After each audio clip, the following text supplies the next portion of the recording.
Hello everyone, welcome you all. स्वागत है आप सभी लोगों का। और इस वीडियो में हम डिस्कस करने वाले हैं fire detection and suppression system को। नाम से ही आपको पता चल रहा होगा कि ये सिस्टम क्या करता है। फायर को डिटेक्ट करता है, डिटेक्ट करने के बाद उसको सप्रेस कर देता है, मतलब फायर का दमन कर देता है।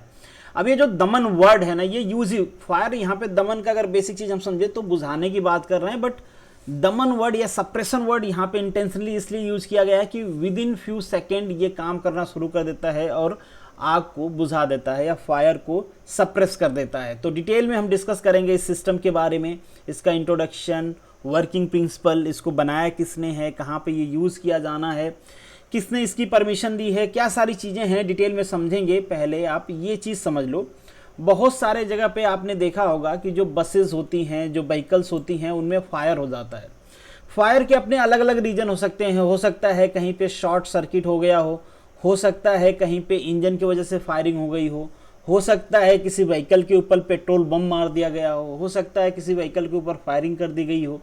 तो डिफरेंट रीज़न हो सकते हैं किसी भी व्हीकल में फायर का। और ये जो व्हीकल आपको जलती हुई दिख रही है, ये एक पर्सनल व्हीकल है। अहमदाबाद में बेसिकली एक व्हीकल में शॉर्ट सर्किट होने की वजह से आग लग गई थी और ये जो डोर है ये लॉक हो गया था, जिसके वजह से जो लोग इसमें सवार थे वो बाहर नहीं निकल पाए। तो इस टाइप के भी केसेस होते हैं और ये केसेस ज़्यादा डेंजरस होते हैं जब ये पब्लिक ट्रांसपोर्ट में हो जाए, स्कूल बस में हो जाए, जहाँ पे ज़्यादा लोग होते हैं तो ज़्यादा लॉस होता है। तो बेसिकली ये अभी इसको परमिट किया गया है कि ये स्कूल बसेस और जो इंटरसिटी बसेस हैं उनमें इसको इंस्टॉल किया जाएगा। तो डिटेल में सारी चीज़ों को हम समझेंगे। अगर आप मेरी वीडियो पहली बार देख रहे हो तो आप मुझे मनु एकेडमी, ये मेरा टेलीग्राम चैनल है, इस पर ज्वाइन कर सकते हो। बेसिकली यहाँ पे जो भी वीडियो मैं बनाता हूँ उसकी PDF आपको मिल जाएगी। आपको ये URL दिख रहा होगा, सिंपली इसको सर्च करना है, ये टेलीग्राम चैनल आपको मिल जाएगा। ये ग्रुप सर्च कर सकते हो आप, यहाँ पे आप अपने क्वेश्चन डिस्कस कर सकते हो। बाकी आप मुझे इंस्टाग्राम, फेसबुक, ट्विटर पे भी फॉलो कर सकते हैं। अब चलिए वीडियो को शुरू करते हैं। Educating today for better tomorrow. सबसे पहले इसका थोड़ा सा आप इंट्रोडक्शन जान लो। Recently ministry of road transport and highway ने ये प्रपोज किया है, एक ड्राफ्ट ये लेके आए हैं और उसमें कहा गया है कि जो स्कूल बसेज हैं एंड जो इंटरसिटीज़ बसेज हैं, बेसिकली इसमें इंस्टॉल किया जाएगा fire detection and suppression system को।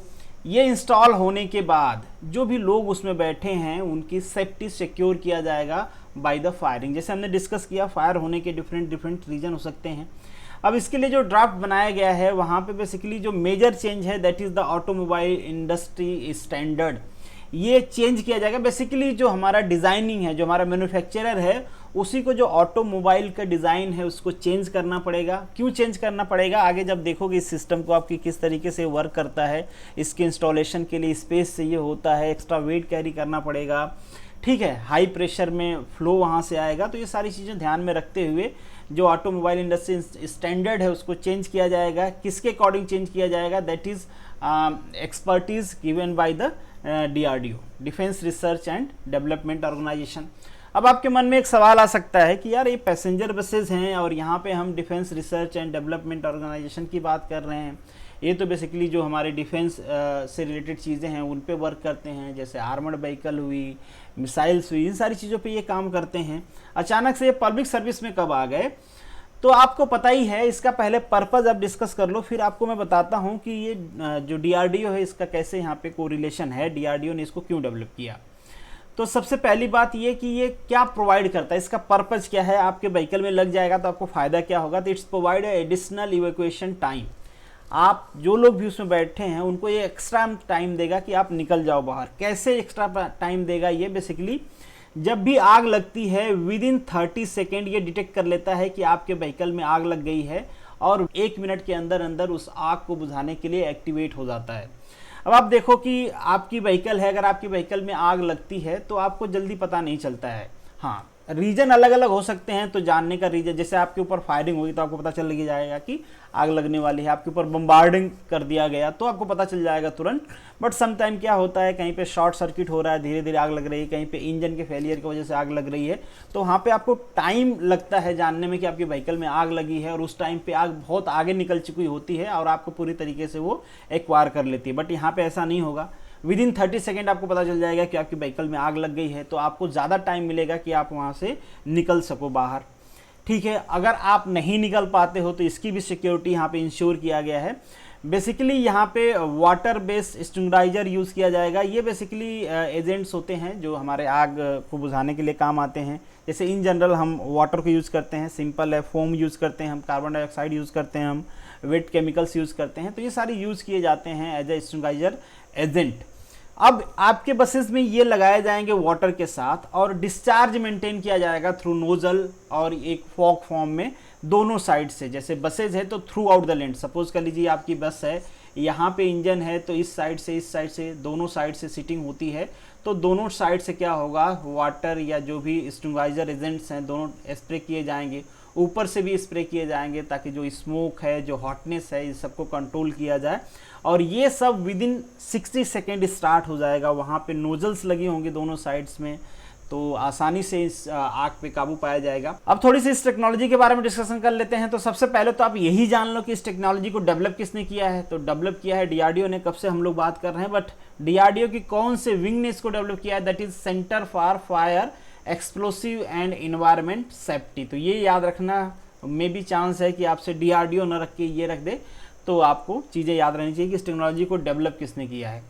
नेक्स्ट चीज़ किसके लिए डेवलप किया गया था, जैसे मैंने आपको बताया कि जो बैटल टैंक्स होते हैं, शिप्स होती हैं, सबमरीन्स होती हैं, उनके लिए डेवलप किया गया था। बट अब ये जो हमारी बसेज हैं उनमें भी इसका यूज़ किया जाएगा। और सबसे पहले इसका टेस्ट हुआ था 2020 नवंबर मंथ में, I think so, October November month में।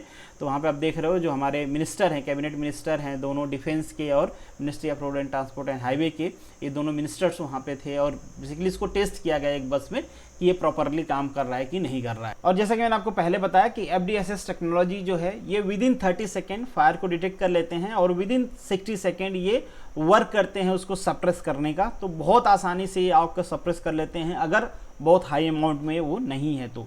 दो तरीके की टेक्नोलॉजी का हम यहाँ पे यूज़ करते हैं। एक तो बेस्ड होती है water mist based FDSS system और दूसरा होता है एरोसोल बेस्ड। वाटर बेस्ड को जनरली हम यूज़ करते हैं हमारी जो व्हीकल की बॉडी है उसके ऊपर, और इंजन के लिए हम एरोसोल का यूज़ करते हैं। Basically aerosol is nothing but एक एरो सोल्यूशन होता है, एब्रोसिव एरो सोल्यूशन। तो जनरली आप लोगों ने देखा होगा जो फ्रेशनर होते हैं हमारे, जो क्लीनर एजेंट्स होते हैं, उन सब जगहों पे हम इनका यूज़ करते हैं। और एरो बेस्ड सिस्टम इंजन के लिए हम इसलिए भी यूज़ करते हैं क्योंकि इसका रिस्पांस टाइम थोड़ा और कम होता है और एक्यूरेट होता है, तो रिस्पॉन्सिव ज़्यादा होता है। तो इंजन फायर के लिए बेसिकली हम इसका यूज़ करते हैं जनरली। अब इसमें होता क्या है, बेसिकली जो हमारा पैसेंजर कंपार्टमेंट है वहाँ पे एक वाटर टैंक होगा। अब ये कैपेसिटी डिपेंड करता है व्हीकल के ऊपर कि आपकी व्हीकल की कैपेसिटी क्या है, कितनी बड़ी है, कितना स्पेस वहाँ पे है। तो ये जो लीटर की कैपेसिटी है ये वेरी करती रहती है, बट इन जनरली जिसको डेमोस्ट्रेट किया गया था ये कैपेसिटी उसकी लिखा हुआ है। यहाँ पे एक नाइट्रोजन सिलेंडर भी होता है जो प्रेशराइज्ड होता है, बेसिकली 200 बार तक ये इसका होता है। और बेसिकली जो वाटर होता है इसको हम ऑटोमाइज करते हैं, वहाँ पे पाइप्स और नोजल्स लगे होते हैं चारों तरफ से, और जैसे ही फायर होती है पूरा सिस्टम हमारा एक्टिवेट हो जाता है।